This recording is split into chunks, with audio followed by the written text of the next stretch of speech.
Hello, Hello. this is Genre Talk Podcast. This is your host, Michael Simpson, speaking, and we have with us indie author LC Owens. How are you doing today? I'm very well. How are you? I'm doing absolutely fantastic. Could you tell us a little bit about yourself? LC Owen is actually my pen name. I'm actually just a regular person. I'm a mom and, I work a regular job, but I also am an independent author. I've Mhm. recently written a novel. It's called The Islands of Cydonia, and it's a sci-fi romance fantasy. And I also run the LC Owen Books podcast, which is romance, sci-fi, fantasy short stories. Mhm. There will be a link in the description of the that you can the viewer directly go to the podcast and her YouTube channel. Yeah, so on my YouTube channel, it's basically just the podcast of the short stories. Good stuff. Good stuff. Was there a particular short story that you liked the most that you've done a podcast over recently? Well, there is probably the first one I did, which is called Greener. It's a little bit more lighthearted than the other ones I've written. It's not as dark. But it's basically about this woman named Ashley who's just very like unhappy with her life. She's unhappy with her husband. She's unhappy with the way that she looks. And she has this kind of like experimental treatment done on her that changes all of that for her. And she kind of realizes that the grass isn't really greener on the other side, but it has this whole like sci-fi fantasy kind of twist to it. And I just like it because it's kind of lighthearted and it's a bit simpler than some of the other stuff I've written. Mm-hmm. So What has influenced the darker things that you have written? that's an interesting question. I think it's just I think with all authors, a lot of what you write is inspired by what's going on inside of you, or it's inspired by real life experiences. And I think when I'm having that dark emotion, or if I've had a certain experience, that kind of comes out in the story. And so sometimes darker things come out and sometimes lighthearted things come out. It just kind of depends on that tone and that mood that I'm feeling in that moment when that story comes to me. Okay, yeah, that makes sense. The psychology of whatever situation you're in tends to dictate what you're writing about. In a way, yeah. It's like I'll get in a certain mood and then this story will kind of start playing in my head, almost like a movie. And it's really strange because sometimes I don't even know what direction the story is going to take. I won't really know what's going to happen. I just kind of write the story and then the story kind of takes a life of its own. And then by the end of the story, I'm like, oh, that's why that happened. It's very strange. I don't know how to explain it, but it's almost like therapy. It's like whatever I'm dealing with in my life, once I kind of work that story out, then it's almost like I've worked that emotion out inside of myself. Okay, yeah, that If makes that makes sense. sense. Yeah. Yeah, no, that totally makes sense. It's H.P. Lovecraft in his work on writing weird fiction. He talks about the very first thing that he does is trying to establish what mood he wants to write in, and like he tries to get into that mood, and then starts describing the story around it. You do. Like you almost have to feel a story on an emotional level, or it will feel very robotic or it will feel very forced if you don't. At least for me. I don't know that every author is that way, but for me that's how it feels. Like I have to feel this certain emotion to get into that storyline. Yeah, absolutely, absolutely. Um, a good example today, actually, my girlfriend thought that she saw a like a dark figure in a bush, like very far away outside, and Mhm. I'm getting into that feeling because I needed a little something extra to write into the story that I'm editing in order to build Mm-hmm. suspense. And I'm taking some of that imagery and that feeling that I get whenever I look outside across the field to where they thought the bush was. I mean, the person was. Like you Right. take the feeling that you get and you're writing it into the story with that particular imagery. Well, you do. And I think a really good sign of a good writer is somebody who makes you feel emotion. When you read something, it makes you feel a certain way. Or it'll make you cry, or it'll make you feel anxiety for the character. Yeah, absolutely. Absolutely. I think one of my favorite comedians from back in the day, Andy Kaufman, he did something very similar with his art form. He didn't really care if people laughed. He just wanted people to have a reaction to it. He wanted to have people feel Right. something in response to what he was doing, whether it made them laugh or it just made them feel very uncomfortable, as was the case in some of his hacks. Yeah, Uh, and I mean it's the human experience. And the human experience is not just always happy or always sad. It's like an array of different emotions that come out. And I mean, I feel like that's what we're doing. We're expressing the human experience in different ways. Absolutely. I don't think there's anything more that the reader wants than is to feel human. They Yeah, want for to sure. experience that. They want to experience what it's like to be human. Because we're all in our work modes, we're in our free time mode, and what do we want but to live out being human in somebody else's mindset and body? Yeah, for sure. For sure. I think that's why we write fantasy. Probably so. So tell us a bit more about your sci-fi fantasy Island of Cydonia piece. Did I pronounce that correctly? Yeah, it's the Islands of Cydonia. Cydonia. Okay. So yes, so it is available on Amazon. It it's basically about a single mom who's having trouble in her dating life, and she has two kids, Mm-hmm. and suddenly those kids are like missing, and she thought she dropped them off at this babysitter's house, but she just got this strange feeling. And I mean, you'd have to read the book, but Of course. basically this man comes along and is like, hey, I can take you to them, but you have to go through this portal. And he kind of almost tricks her with his love, like, oh, I love you and I'm going to make all your dreams come true, and everything's to be better for you.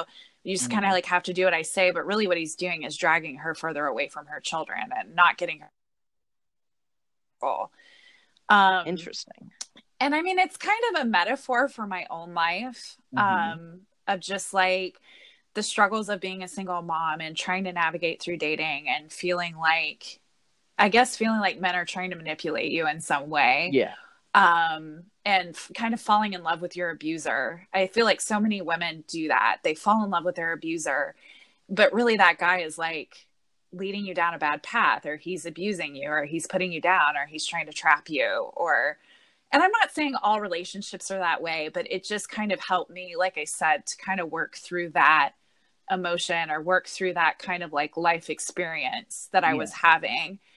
Um, and So it I was definitely feel like on the therapeutic. other side, it very therapeutic, yes, Mm-hmm. because I feel like on the other side of Islands of Cydonia, I've actually finished the second book, which I wrote them 3 years ago, but I'm just now releasing them.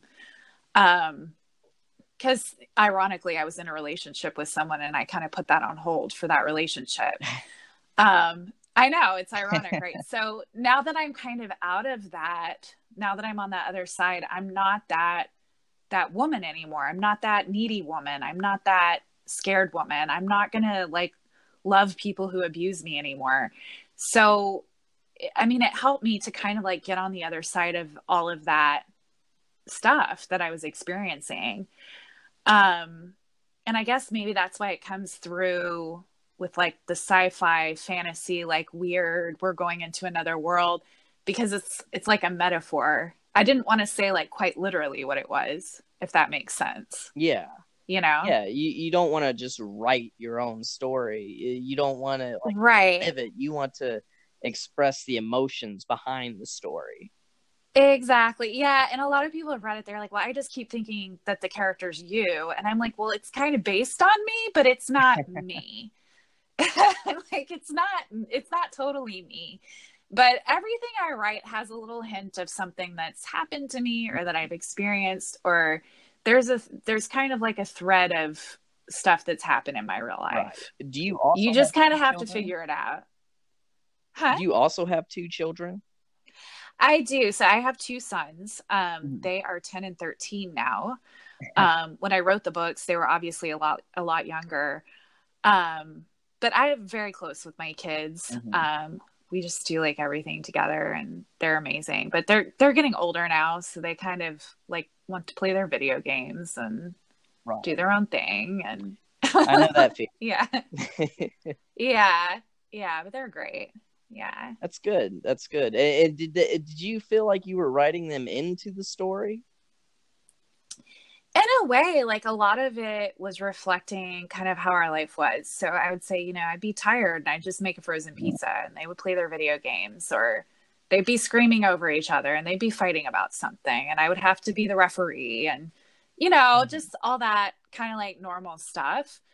I almost kind of feel like I wrote her as like a bad mother or kind of a lazy mother, but I kind of sometimes feel like I've been that lazy mother. Yeah. And I wanted to show how sometimes that can happen when you're like distracted by your emotions or like other things that are going on. Oh, yeah, that can. Yeah. And I feel like a lot of people are annoyed with her character, but like I was annoyed with who I was at that time too. And I was trying to work that out, Has that been an issue with the people who have read your work? It being a likable protagonist? They don't really tell me. I feel like they're like, oh yeah, I loved the book, and because there's a lot of plot and stuff that happens, and you just kind of have to find out what happens. Is she gonna get her kids back? Like, what is she doing? Why is she doing this? So I feel like that kind of keeps people engaged.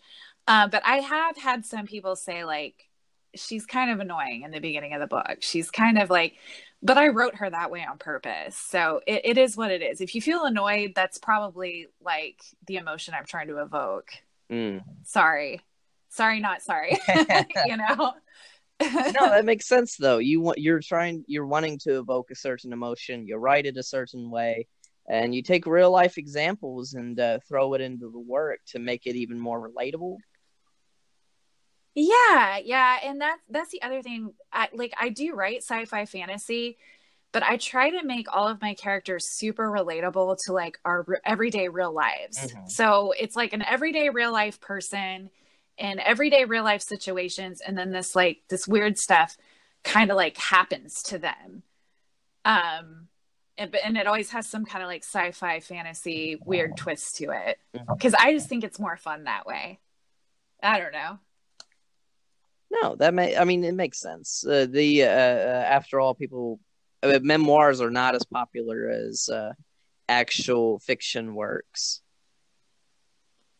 Yeah, I can't really think of any memoir that wasn't made by a particularly, famous person or somebody with like a crazy life that ended up selling well. Really? Yeah, I don't know. I don't read a lot of memoirs, so I don't know.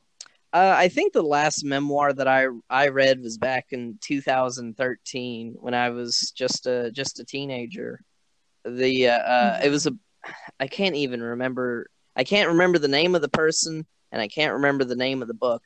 But it was about this college professor who was dying of cancer, and he was like writing. He wrote like all of his journey for the past like 4 or 5 years, and all the crazy things that he had done while trying to reconcile with the cancer.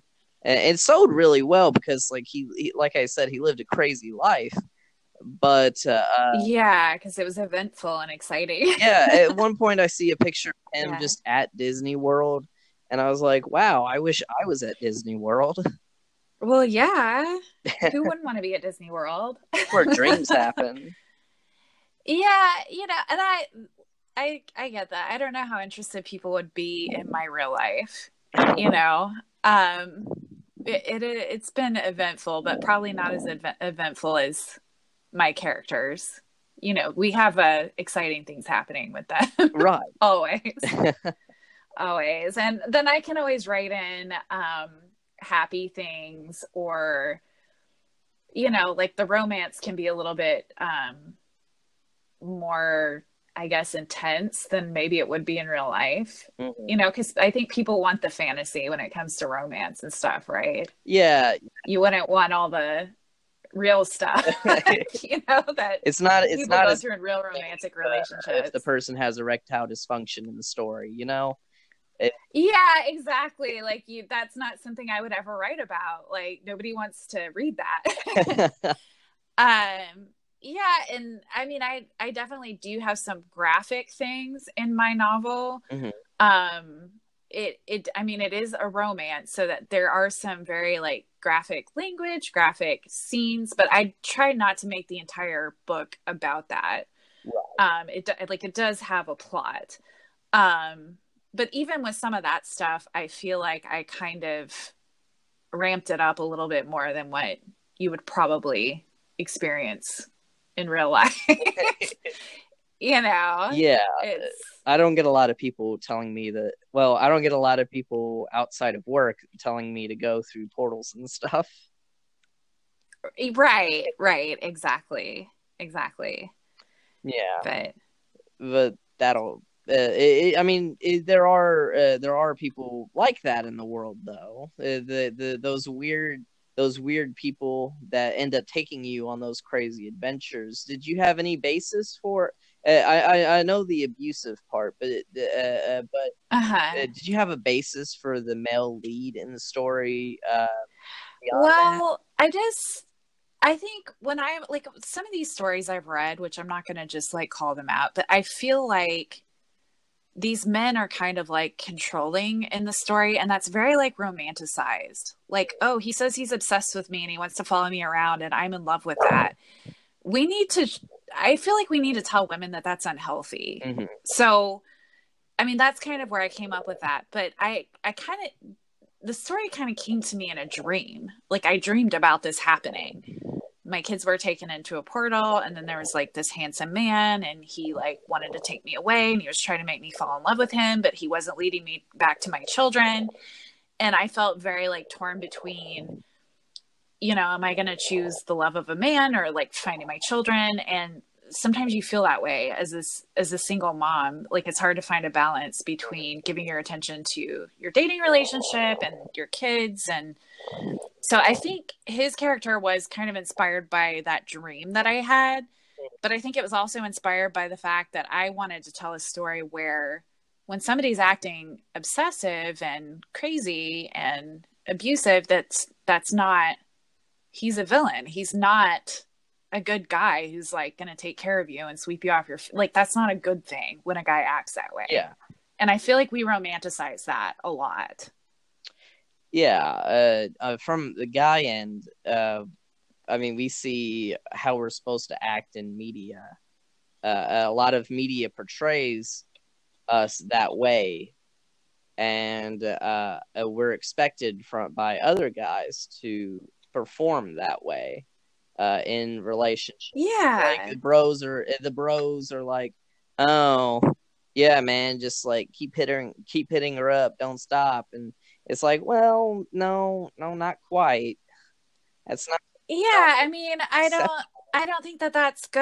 I think what I want to romanticize is like friendship and getting to know each other, and somebody who is there for you as a friend first and not just trying to possess you. Yeah. And I don't like these stories where these men are like possessing these women and following them around and acting crazy, and then but then Shades of Grey, but we're not saying that 50 Shades of Grey.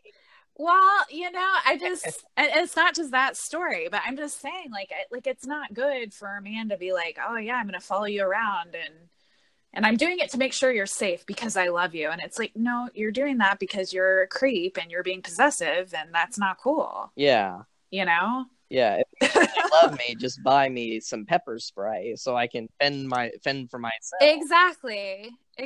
So, while I was, I think I portrayed like that very realistic dynamic of like sometimes when a man acts that way, it does make us feel safe, and we do fall in love with that. Mm-hmm. But he's not the good guy. I guess that's the message I'm trying to say. He's the villain. Yeah. That guy is that guy is dangerous, Mm-hmm.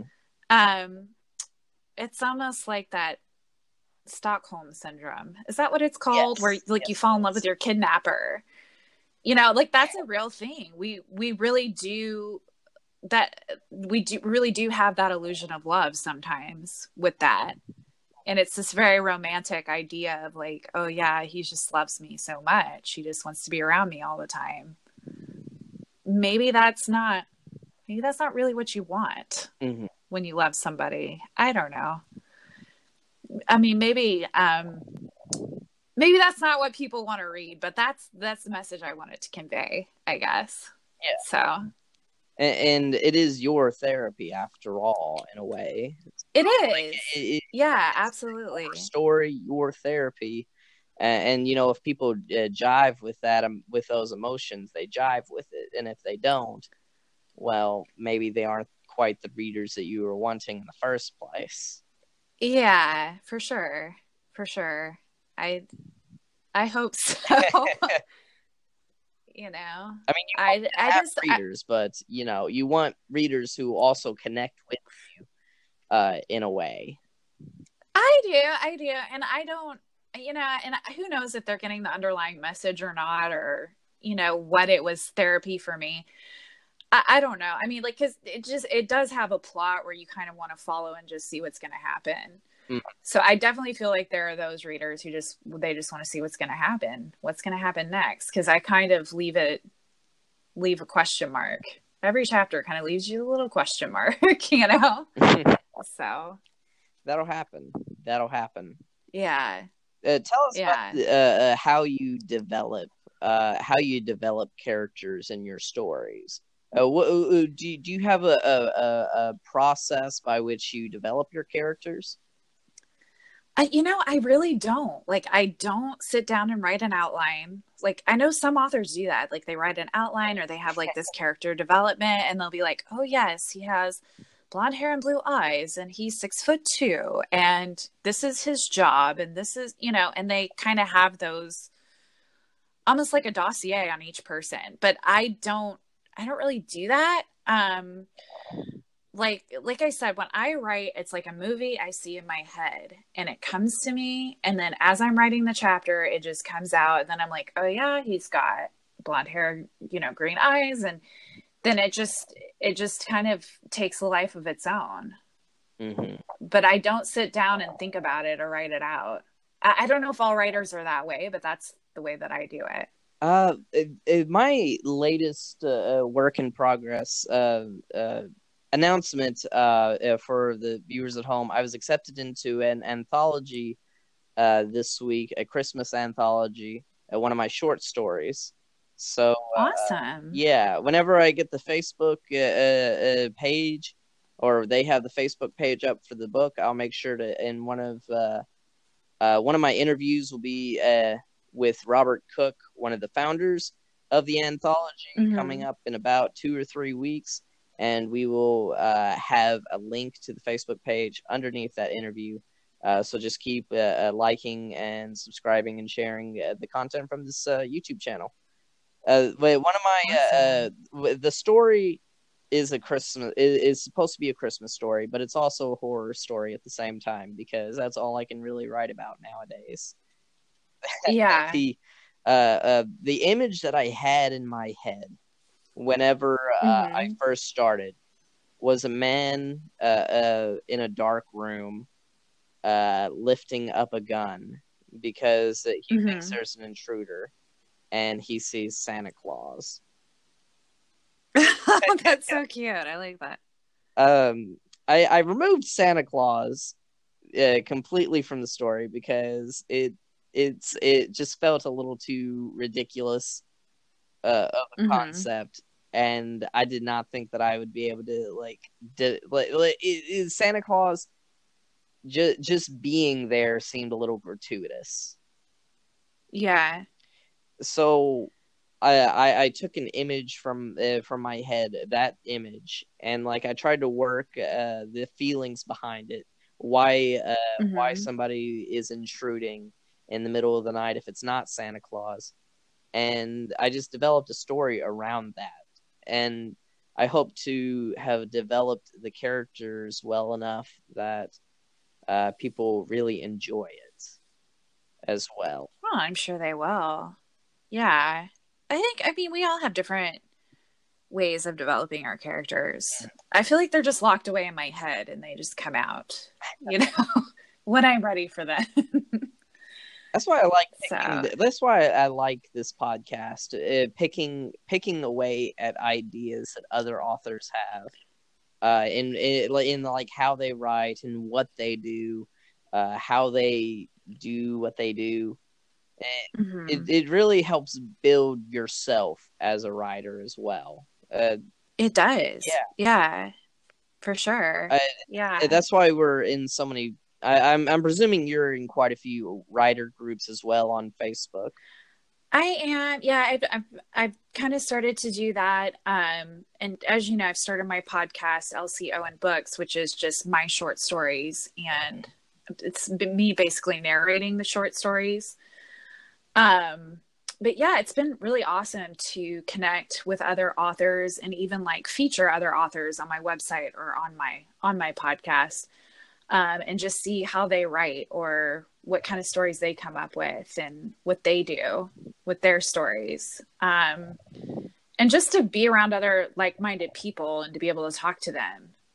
That's been really helpful just because in real life, I don't know a whole lot of writers. Mm-hmm. So if any, so it's been pretty awesome. Yeah. It's been an awesome experience. I remember reading this short story, this really random short story in this anthology that I Mm-hmm. read for free on Amazon, because I have Amazon Prime or Unlimited or something like that. One of Mm-hmm. those various, Mm-hmm.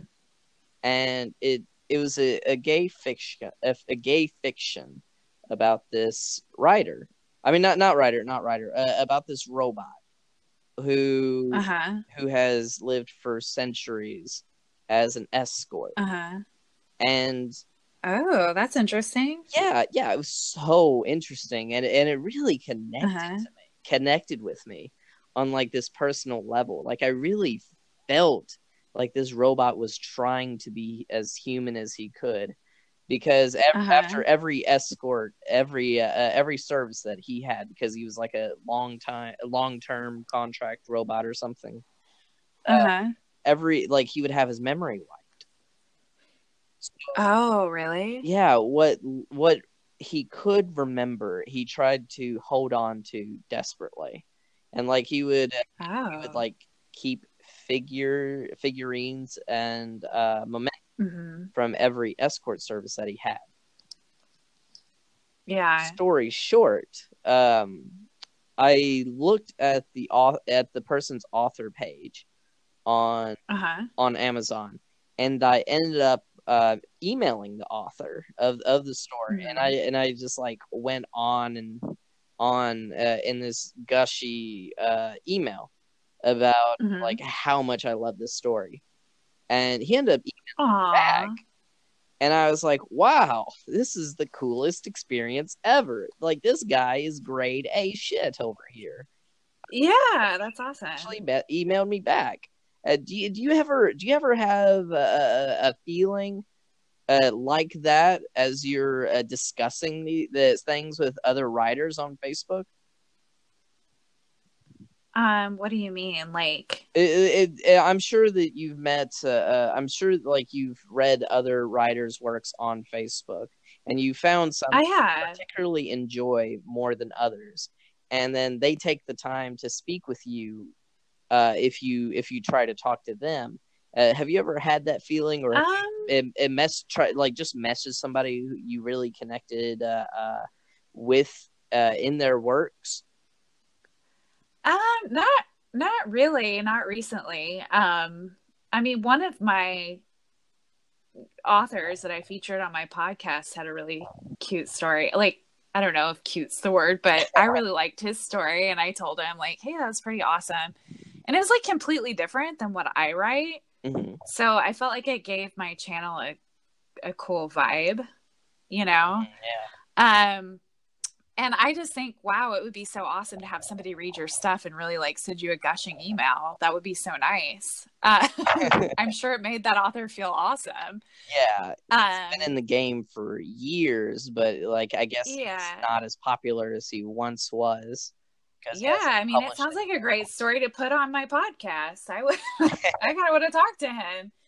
Um, I've thought about emailing him again and seeing if he'd be interested in coming on the podcast, but he never responded to my last email. oh It's like, no. Well, maybe he'll come around. yeah, Yeah. 3 or 4 months later, I never emailed you back. My bad, buddy. And I'm like, well, Yeah.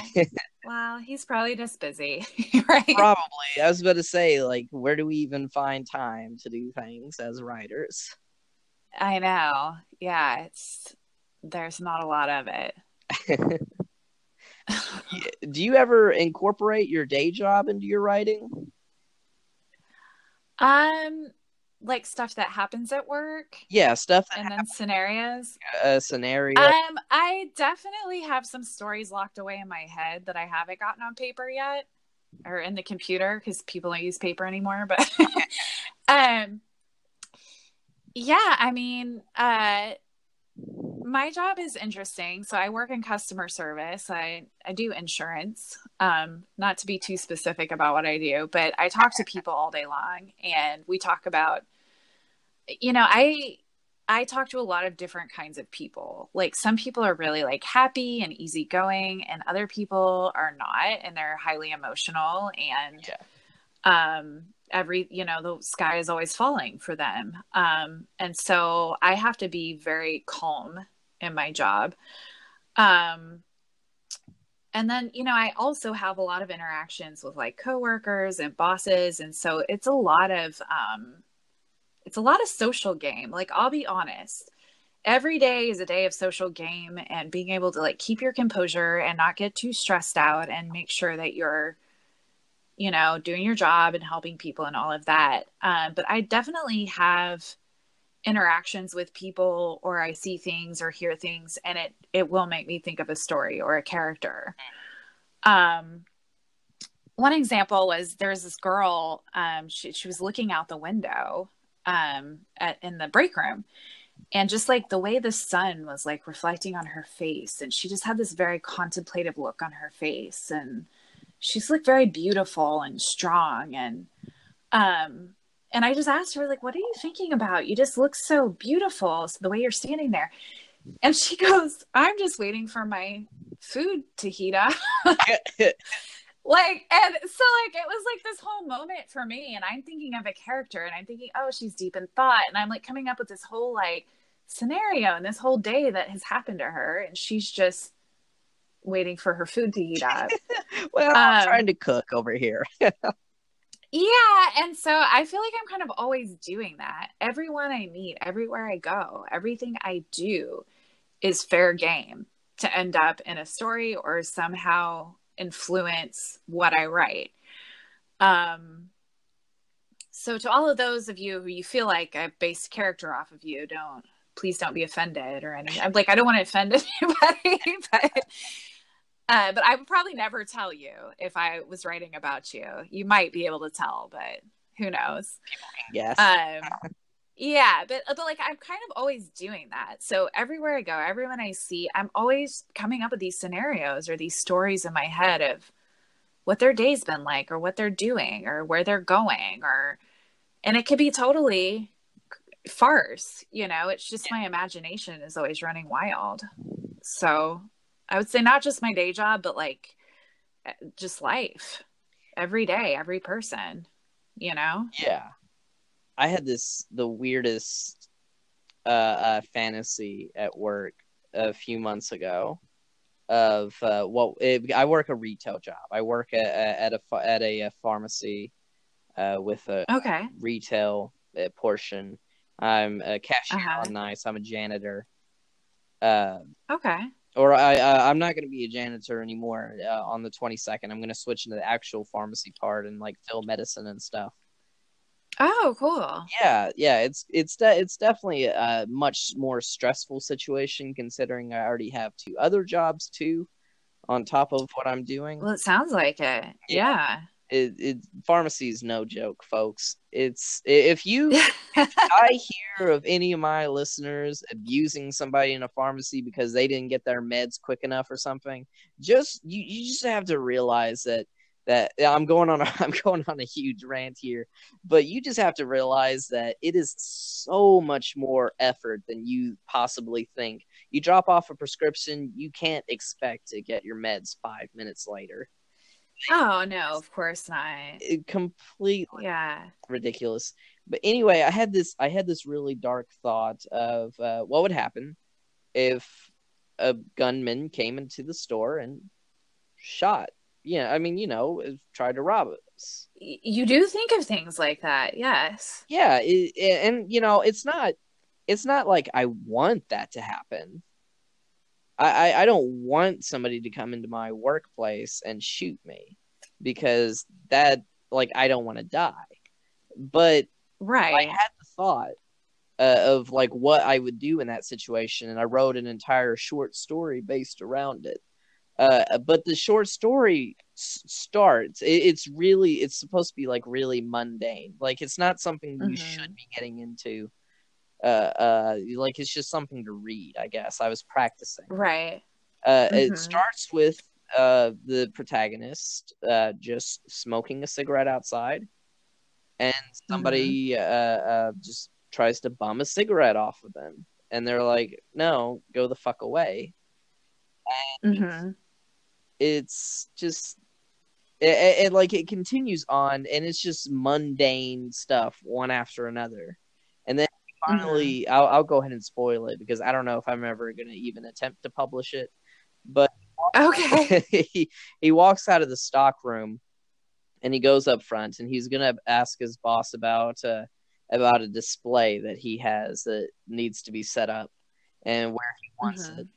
And like he overhears a gunman uh yelling at the boss, and like he ducks down and he just starts crawling away, and that's like the end of the story.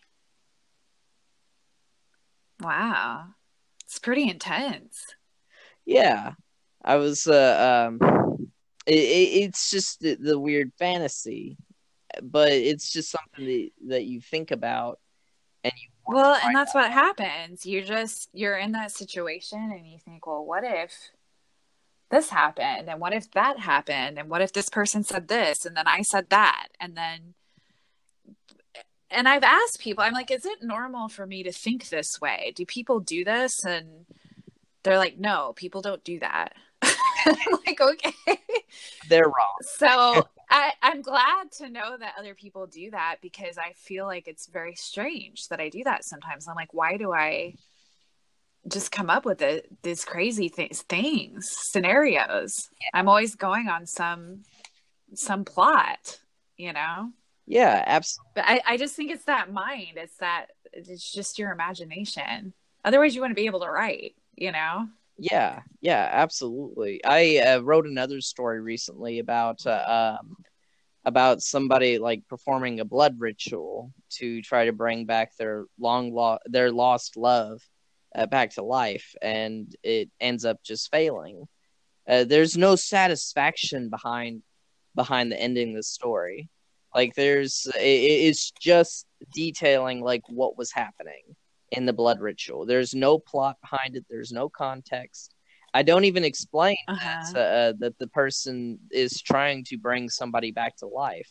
her ghost is just like standing there telling him that it's not going to work. And at the end, it doesn't work. And that's it. Like, that's the entire story.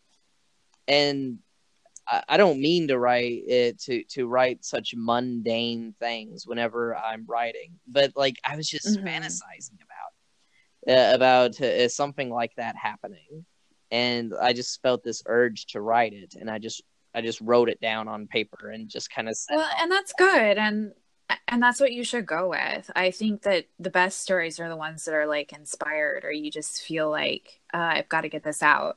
I've got to write this. Absolutely. So I always say go with your inspiration. Don't try to force it. That's what I always tell people. Tell us a little bit about your other short stories that you've had on the podcast. I know we've mentioned one so far, Greener. Oh, Greener. Yes. Okay. So the second one I'm done is Healing Time. That's another one that I've written. And it's about time travel, but I guess you don't really get that towards the end of the story. So I kind of gave it away. Sorry if you go listen to it. But I mean, it's about another single mom. I guess a lot of my characters are single moms, I guess, because that's what I really relate to. But she's a single mom, and she's just like trying to make ends meet. And this guy comes along and gives her little daughter this laser pointer, and she just loves the laser pointer. But the laser pointer is really like this little, it's like a shield from the future. And he didn't really mean to give that to her. He was trying to give her a different laser pointer. And so he kind of like has to get it back. And there's this whole story that happens. So that's the one that I've written. Now I have featured some other authors on my podcast. You'd have to, go check it out to see. But one of the stories is A Mannequin's Dream. I have a story called Alexandria. And then I also have a story called The Headsman's Concubine, which I didn't write those stories. Those are written by other authors who wanted to share. So on my website, lcowenbooks.com, authors can actually go and submit to me their short stories. And I like romantic stories, but they have to have kind of like a sci-fi, fantasy, kind of paranormal, some kind of twist with them. They can't just be normal scenarios. They have to be kind of out there. And then I will feature that author like on my website, or I'll narrate their story for them. And then they have an audio of one of their short stories, which they seem to like that. Yeah, so, I would too. That's a really good service for. Yeah, well, I mean, definitely submit something if you have something that you think would work. I mean, I'm always taking submissions for that, because realistically, I can't write all the short stories for the podcast. I know it would just be too. Yes. And I'm working on it. My next series for the podcast. I haven't named it yet, but it's from a man's perspective, and the man is a ghost, and so it's kind of like just about his perspective. Is that the work that you had me audition for? Yes, and I've had several people like show interest in that for the audition, but it's kind of funny because that excerpt I've sent, they're like, well, what's going on? Well, why is this happening? And I'm like, well, you just have to read this story. I'm just giving you a small excerpt because I want to hear like dialogue and emotion. I really enjoyed what you had sent me, as like just by itself, it's a really good piece of flash fiction. Oh, you liked that? Yeah. And you'll have to forgive me. I'm not actually really very familiar what flash fiction is. Like I've seen it a lot in flash fiction contests and stuff like that, but maybe you could give me a little insight on that. It's basically a piece of it's not a short story because it's shorter than a short story. I'd say where a short story is about 1,000 to 7,500 words, a flash fiction has to be under 1,000. Okay. The flash fiction contest that we're running for my magazine, Nebula Tales, it's between 100 and 500 words on a current work in progress. But Oh, that's so hard. yeah, Okay. yeah, I was like, that's I tough. didn't realize it like I was gonna get so few submissions. I've only Well, had I'll like submit something. I just didn't really know what it was. yeah, but that's what flash fiction is. It's not the most popular genre, but it's gaining popularity. But it would be like an excerpt from a whole story, but it would be like whatever captures that emotion or whatever it is you're trying. Is that what you're saying? Yeah, yeah, you can definitely do that. The flash fiction Okay. typically isn't plot heavy. It's closer to Okay. descriptive imagery, and like Okay. emotions. Okay. Uh, And I love that. So I that sounds like my kind of competition. I just wasn't really sure. I was like, how am I going to write something in under 500 words? I was like, that seems really hard. well, I think you really nailed it on the head though with what you sent me. The way Oh, really? what it's trying to convey, the emotions that you're trying to convey in that short piece. You Yeah. you do what you're doing successfully with it, and like it needs a bit of editing, to be honest. From Well, I'm sure. Yeah, I'm sure it does. That's definitely a first draft that you got. yeah, Um, but that's okay. Like yeah. what you did with it was still really good. Like Oh, I appreciate that. action piece, it would need no editing. As a part of the whole piece, it would need editing. But as a flash fiction, like it's just good as is. Oh, well, maybe I'll submit it. I don't know. But yeah, I didn't know that that's what I was doing. But I liked that particular excerpt because it's kind of like conveying his emotion, and then I like that it has dialogue. I like dialogue. I like people's conversations and how they interact with each other and stuff. So, Yeah, yeah, for sure, for sure. It takes a very special person to be able to do dialogue because I'm awful with dialogue. I'm much better with like oh really? imagery. I love dialogue. I actually want to learn how to write screenplays because my first love in life, I'll be honest, is theater and musical theater. Um, and I guess that's why I like narrating stories because I get to kind of be theatrical. Yeah. So, Have you so yeah, so I love dialogue. thought about like creating? Have you ever created a play or a music? It's kind of funny because I have started creating a musical and I don't want to give away the whole idea of the musical because it's not done yet and I don't have it copyrighted and all of that yet. But um it's been really exciting and I can write music a little bit just because I like my background is like singing and music, right? But I don't play an instrument well enough to like fully write a full piece of music that I would need for a musical. So I'm going to need help with that part of it. But I have started writing a musical actually. I have. Good, good.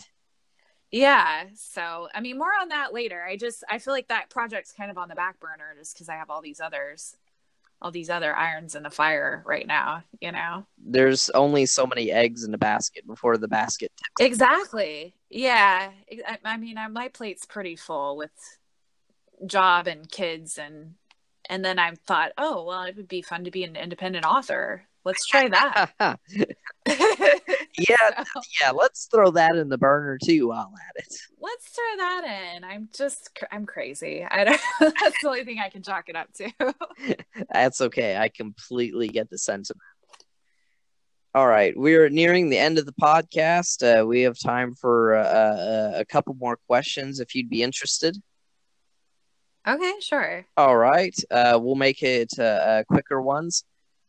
Okay. Um, what is your favorite mythological character? Oh my gosh, that's so hard. Um Only the best questions from. okay, so this kind of goes with my musical. So it's a hint on my musical. Um but Cupid. He's because Cupid is the child of who's Zeus and Venus. and created to like bring love into the world. Okay. So Cupid, and that's a hint on my musical that's not out yet. So We're piecing it together slowly, folks. yes, it's a Very hint. pointed questions, and we'll get the whole gist. Oh my gosh. The next question I would have to ask is, what is your favorite book? Oh gosh. It's about musicals. Oh no. And this is gonna be like so weird and off the wall, but Misery. Stephen King, Yes. great book. That's probably like my favorite book I've ever read is Misery. And like it's such a horrible, horrible, like dark story. But it's well written. It's a good story. It's not a horrible story, but you know what I mean. The stuff that happens in it is so horrible. It definitely goes along with the theme of your own works. Yeah, like kind of like that obsession and Yeah, and specifically like the kidnapping. The kidnapping, yes. Yeah. And, I loved Beauty and the Beast when I was young. When I was a kid. Mm-hmm. I don't know. But yeah, I guess it does go along with it. I never thought of it that way. Well, we just love providing insights into other people's psyches over here. Oh my gosh, you're just uncovering things I never knew about myself. That seems to be a theme with me. I ask really pointed questions, and people like just end up bursting at the seams with all these new thoughts about themselves. I'm sorry, I just ask the questions. You're good. You're good at that. I try my best. Well, thank you so much for being on the podcast. Oh, today. Yes, thank you for having me. It's an honor. Not a problem. You were thoroughly enjoyable to talk with today. Oh, thank you. Thank you. And to all the viewers at home, make sure to like and share our YouTube channel and this interview, and subscribe to the page. Click that bell for the notification squad so you can be the first person to take a look at our content and brag to all your friends about how awesome we are. Yes, please do that. All right. Thank you all so much, and I hope you have a wonderful day. Will you say goodbye with us? Thank you. Yes. All right. Bye. All right, goodbye. Bye.